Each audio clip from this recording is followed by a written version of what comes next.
Thank you for taking the time to join this webinar.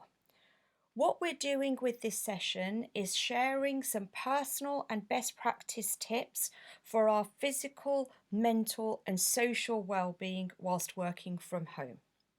Of course, many of us are accustomed to working from home on occasion, and some of us may actually work remotely on a regular basis. However, as we now face the likelihood of this being our new normal for a little while, I think that we can all benefit from some kind reminders, the focus on the word kind there, on how to support ourselves and each other during these unprecedented times. Now, some of the tips I'll share with you today were learnt from painful personal experience when I first started working remotely 20 odd years ago. But the truth is that we are all currently in uncharted territory, and I want to reassure you that we are genuinely in this together. So the first thing I really want to say is that the tips and advice I will share today are by no means exhaustive or prescriptive. The first thing that I recognise is that everyone's home and domestic situation is different.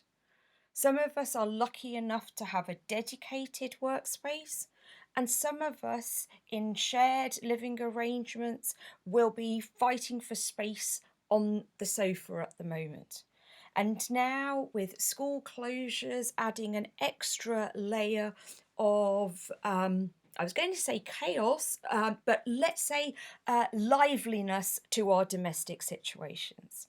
And obviously, in tandem to all of this, we've got ongoing concerns for our family and friends and the situation as it evolves. So I think we also need to be kind and to recognise that we'll all need to continually revise what working from home actually means, let alone what it looks like. So today's tips are to give you some guidance and a framework to fall back onto for the days and weeks ahead. And this slide may well try to capture a tiny snapshot of how some of us are feeling at the moment. But as I said before, I genuinely believe that we'll get through this together. And especially from a work situation, we are constantly having to evaluate and evolve as to what work is going to look like for the weeks ahead. And together, I think, you know what, we'll get some things wrong, we'll get some things right, we'll continue to have a sense of humour and to use our empathy, our resilience, our existing processes, and our access to technology to get through some of this. However, I think that we all now recognise that the situation that we're confronted with, especially from a working from home perspective, is going to be for at least the next few weeks. So I think we're recognising that it is a marathon and not a sprint. And few of us could actually wing a marathon. And that's where we've got to think about applying some discipline, some routine, and some consistency to maintain our well-being and equilibrium. And when I say well-being and equilibrium, I mean that on all fronts, professionally, personally, emotionally, and socially. And so to continue with the marathon analogy, discipline requires structure and routine, and it requires a plan. My 12-year-old niece Ruby shared her plan with me this week. She drafted it in preparation for being at home from school. Now, I know Ruby well enough to know that if she was left to her own devices, binge watching Brooklyn Nine-Nine in her pyjamas whilst eating Nutella sandwiches would be a very likely scenario. But what she's done by drafting this plan, she's taken control, she's given herself autonomy in her days, and by drafting this plan, she's given herself a framework of reminders of what good looks like. And so I would say to all of you, to each and every one of you, and to the family members that you're, or flatmates that you're sharing your space with, is that we all need to personally draft a routine for the days and weeks ahead. And when we're looking at it from a working from home perspective, a routine that truly reflects our domestic situation and sets some realistic goals for each day. A plan that allows for the joy of human messiness and some spontaneity, whilst also giving us some structure, whilst giving us purpose and allowing us the dopamine kicks that come from having completed tasks and having got jobs done. A plan that factors in the loved ones in our homes. It factors in the reality of our domestic situations, and it also factors in our overall well-being with a dose of pragmatism and kindness, there's that word again, for when things don't quite work out the way that we had hoped. And so one of the things that I would really like you to think about when you draft your daily plan is your physical health and well-being. For me, physical activity has a direct impact upon my mental health. And I'll be really honest, I am concerned about the broader consequences if I let this area of my well-being slip. And as I said before, the advice and tips that I share is by no means exhaustive or prescriptive. But each of the points that I'm now going to share, especially from a physical health perspective, will have a cumulative impact on our physical well-being. It will have a cumulative positive impact if we undertake the things on this list, and it will have a cumulative negative impact if we omit them, if we don't give them the attention than they require. So first and foremost, it says what it does on the tin. Be ready for the day. Just as Ruby had on her list, get books ready for tomorrow on her plan, by giving ourselves just 5 or 10 minutes before bed for reflection, for a period of reflection, and some intention setting for the next day, we'll start our days with focus and momentum. And this is even more important if you have responsibility for others who may also be at home.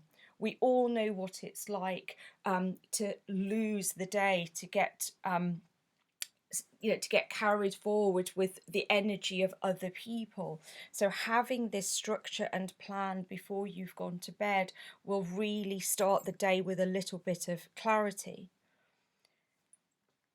And then I would also say, for those of you, especially with temporary workstations at home, it's less of an issue if you've got dedicated desks and workstations at home. For those of you with temporary workstations, to think ahead about this new space and how it fits in with your home, how it will help to frame your thinking so that you are ready for work.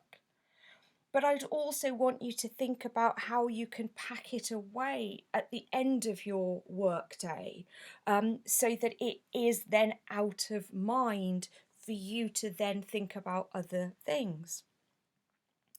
The second point I would ask everyone to think about is how you can use the commute time that you've now got back. For some of us, that may be a 20-minute drive to the office. For some of us, that may be 90 minutes on public transport. But the morning bit of your commute, before it gets subsumed into the energy of the day, How could you use that? Could you use that for physical activity? Could you use that for some time alone and some meditation? Could you use it to even, I don't know, lock yourself in the bathroom and have 20 minutes of peace and quiet before you have the day ahead? How best could you reclaim that before it's lost? And once you are at your workstation, once you are, whether it's your laptop or a desktop, where once you are at work, are you sitting comfortably? How is your posture? Do you have the correct desk setup? Do you have the correct chair? Are there tools that you could ask your workplaces for? Because again, we can all be complacent about posture and our workstations if we're working from home the odd day a week. Whereas if we're going to be doing this for a few days, possibly a few weeks, this will start taking its toll. And again, think about when we are at the office, just the natural stretch and movement that we build in, whether it's taking a walk to the break room or to the toilets, or to make yourself a coffee, or to tap a co-worker on the shoulder. We've got more movement built in an office environment. So if you can take even setting yourself mini alarms so that you are building in stretch and movement breaks. Your body will thank you for it. Your mind will thank you for it. I would also say, if we are working from home for extended periods, that meetings should be no longer than 40-45 minutes. If you can get them done shorter, even better, but certainly no hour-long meetings with people, slumped on a sofa with poor posture, waiting for the meeting to be over. And from a physical well-being perspective, to start thinking about how we're actually nourishing ourselves, how we are eating, how we are drinking. Are we drinking enough water? Are we making the time for healthy snacks and for a healthy lunch? I often find it amusing that I seem to consume a lot of cheese toasties when I'm working from home, and yet I don't think I've ever once ordered a cheese toastie when I've been out and about on client sites or in the world. So for us to think about how we actually nurture ourselves selves at the moment. And this one, I think, is absolutely key to maintain our levels of physical activity. If you do have a garden, if you do have access to a balcony, it is great to step outside, to breathe deeply, to get some vitamin D. If you do, unfortunately, if you don't have access to those spaces, what can you do within the space that you do have? Are there any exercise classes that you can do from apps or from online videos? But to be maintaining that level of physical activity is going to hold you in good stead, not just physiologically and for your body, but also mentally, which obviously brings us neatly to mental health, something that I am especially passionate about. And when we start thinking about our mental health, let's start with things that we do have a degree of control over. And the first of those is how we show up in the world. When I talk about grooming or when I talk about dressing for work, I'm not talking about being ready for a video call or a Skype chat with your CEO. I'm talking about being dressed for work and groomed for the day for your sense of self, for yourself personally. When I think about myself, there is literally one person on the planet who notices, let alone cares, if I've straightened my hair in the morning. And that person is me. I do it for my sense of self and how I feel that I show up in the world. So, for us to be holding on to the standards in ourselves that we think are important actually becomes very critical from a mental health perspective. How we're seeing ourselves, when we catch ourselves in the mirror, becomes very, very important. And it also sends signals to our brains that we're ready for work or we're ready for the day. So that also becomes very, very affirming and important. And just as when we talked about from a physical well-being perspective, how important it was to schedule the day, it is as critical, if not more critical, from a mental health perspective.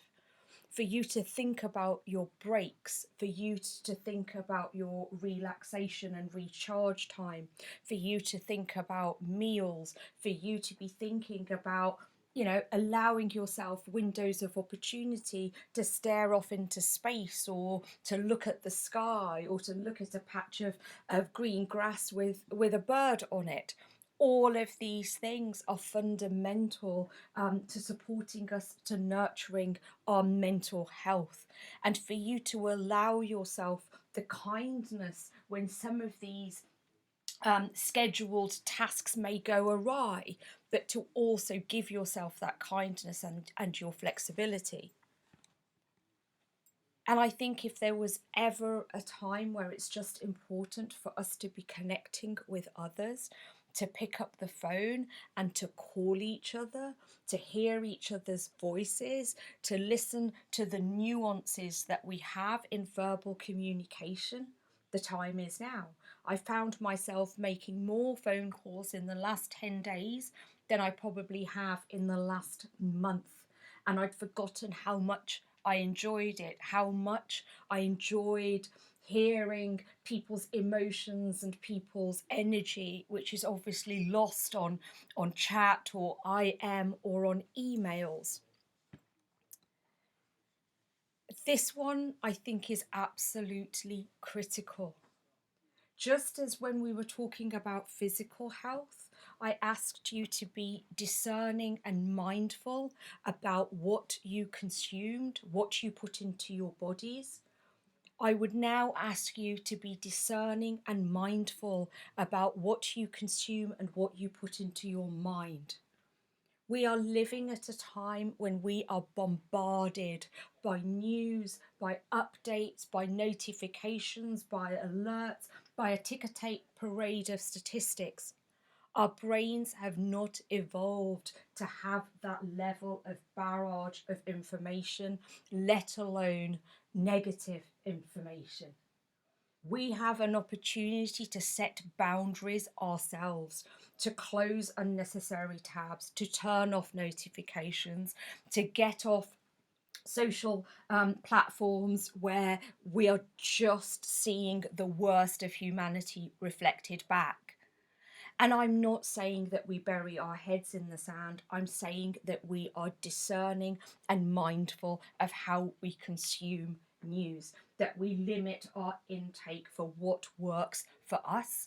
For me, I've decided that I watch the 6 o'clock news every evening from a reputable source.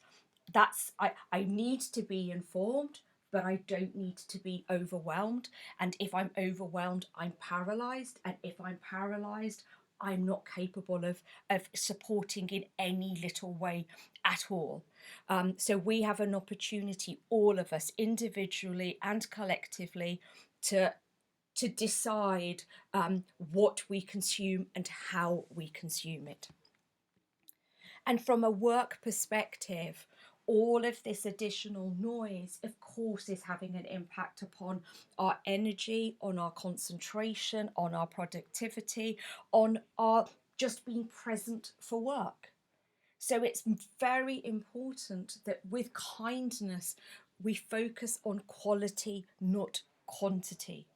If you are able to contribute 4 amazing, present, committed hours where you get the endorphins of collaboration and creativity with your colleagues. You get a dopamine kick of a job well done. Those 4 hours are wonderful. They are far healthier from a mental health perspective than you having 10 or 12 hours with your laptop open, your anxiety levels rising, and you feeling overwhelmed. You feeling that you're not contributing or you're not being productive. So again, be pragmatic, be kind, set yourself realistic expectations of what you can get done in the time, recognizing your other obligations, responsibilities, and your domestic situations. And again, if there was only one thing that you take away from this slide, I would say it's for us to remember there is love and light and joy in the world.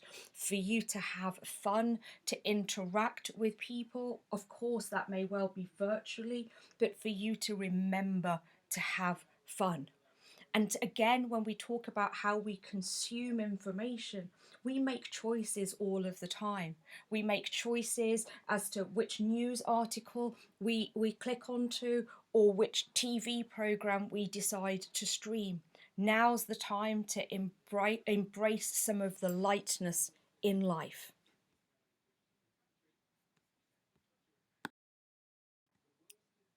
Which brings us very neatly on to the final topic that I wanted to cover, the importance of our social health and how we maintain that during this unprecedented time.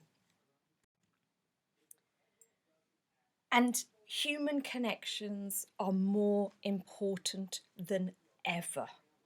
Nurturing them virtually will be the key to supporting our individual mental health, our family and our team's mental health, and the world's mental health and well-being during this time. And we have an opportunity to have these connections in different ways. We can have more phone calls, we can have FaceTime, we can use the technology. Which obviously brings us on to, I think, one of the key points that we have in our favour. Let's utilise the technology, not just for connecting with each other, but also communicating our own intentions. Use your out of office without any guilt attached. Use your out of office to say, I'm taking a break for lunch, or I'm playing in the garden with my kids, or me and my flatmates are now playing toilet roll tag. Use the technology to give you a little bit of control back and for you to set some boundaries and also to interact with each other. Speak to your colleagues. Again, as I've said, let's pick up the phone. Let's use tools that you have access to. Let's hear each other's voices. Let's listen to the nuances of the things that are said and haven't been said. And speak about things which aren't just work. If we were in the office, we may be chatting about sports, we may be chatting about a book that we've read, we may be chatting about a TV series, we may just be chatting about nothing whilst we take a walk to go get a sandwich. And that is just as important now as it is at any other time, if not, of course, more important. Check in with friends and family. A lot of our social networks are messaging apps, which are absolutely great, but let's try and utilize the technology for more face-to-face, virtual face-to-face interactions, more conversations. Let's be creative. Let's play games. Let's, sing along. Let's tap into our childish joy that at some point is still there inside of us, to actually check in with each other, to support each other, and also to ask for help when we need it. Tap into new virtual communities that are springing up. And this will be in your street, in your local area, across your colleague groups. This is an opportunity for us to think about how we can contribute, how we can support others, and also for us to be honest when we are struggling and when we need support. As I said right at the beginning of this webinar, we are in uncharted territory. There isn't a rule book for this. We are all experiencing this at the same time. So if there was ever a time to be honest about how we're feeling and to know that there's no judgment attached, there's no stigma attached, this is it.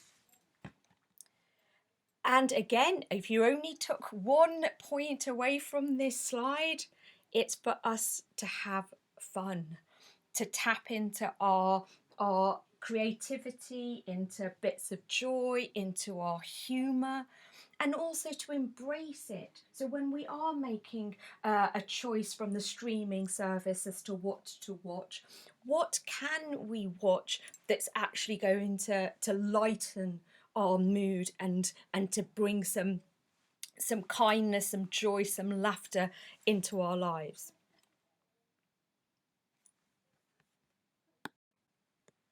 This is a wonderful sketch note from my friend Hayley Lewis.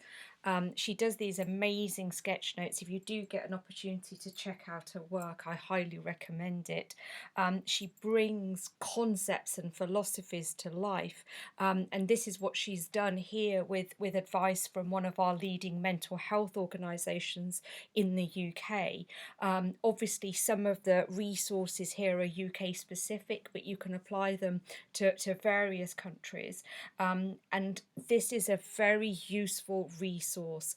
Please feel free to share this sketch note, to print it out, or to even save it as a desktop for you to just have some reassurance for the days and weeks ahead. There's some really key top tips in there, and it's a summary of some of the points that I have made elsewhere in the webinar. And you may actually even want to compile your own working from home wellbeing checklist. As I said at the beginning, all of the advice that I've shared is by no means exhaustive and certainly not meant to be prescriptive. So this is an opportunity for you to draft what works well for you, for your family, for people within your home, for your domestic situation. Think about what you need to support your physical health and what you know is non-negotiable. I think some of the non-negotiables are really important. If, like me, you're a runner, and there may well be curbs on being outside, am I going to be marching on the spot for 30 minutes whilst watching Grace and Frankie? And the answer to that, yes, I am. The same for mental health. What are your non-negotiables? How can you support others, and how can you ask for help yourself? And then for your social checklist, again, this will be personal to you. What will be the things that support those interactions, make them meaningful, and also enable you to have some fun throughout the process? So feel free to personalize this for yourself and even share it with friends, family, children for them to come up with their own version. And this is where I really would like to end with a note of positivity. We are in this together. We're in uncharted territory. We have an opportunity to support each other. We have an opportunity to find new ways of collaborating, of working together, of being creative together. We have an opportunity to share our vulnerabilities and to share our human side. And that's what will get us through this. Thank you so much for joining the webinar. I hope you have found it useful. Please feel free to signpost friends and family to it if you think they would find it useful. And if you've got any feedback, please do let us know, and it will also inform any other content that we create in the weeks to come. Thank you.